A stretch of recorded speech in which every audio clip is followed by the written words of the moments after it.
Sir उस मुझे जो डाउट है, कंपनी अगर मार्केट नीचे जा रहा है, स्टॉक प्राइस नीचे जा रहा है, तो प्रोमोटर कैसे पैसा कमाता है सर?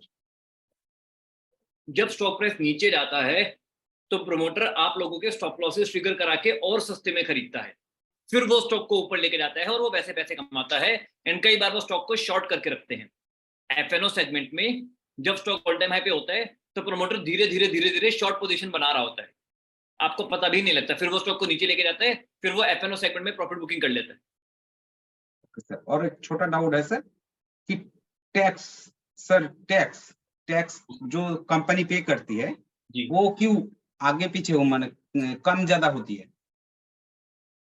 जी, कंपनी का जो एक कॉन्सेप्ट होता है डेफर्ड टैक्स एसेट्स, तो कंपनी ना कई बार एक्स्ट्रा टैक्स पे करती है, कई बार एक्स्ट्रा टैक्स पे नहीं करती है।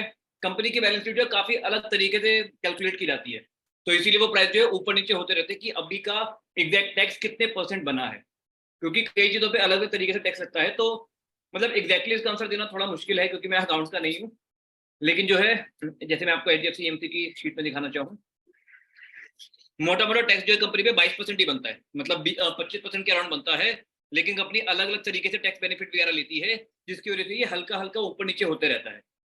ठीक हाँ है, सर। क्योंकि अदर इनकम पे अलग तरीके से टैक्स लगता है। अगर अदर इनकम कंपनी के डिविडेंड है तो टैक्स स्लैब के अकॉर्डिंग लगेगा। अगर अदर इनकम कंपनी का कहीं से ट्रेडिंग का ही गेन है या कहीं से लॉन्ग टर्म इन्वेस्टमेंट का गेन है, तो उस लॉन्ग टर्म इन्वेस्टमेंट के गेन पे कंपनी को जो है पूरा 25% टैक्स पे करना नहीं पड़ेगा।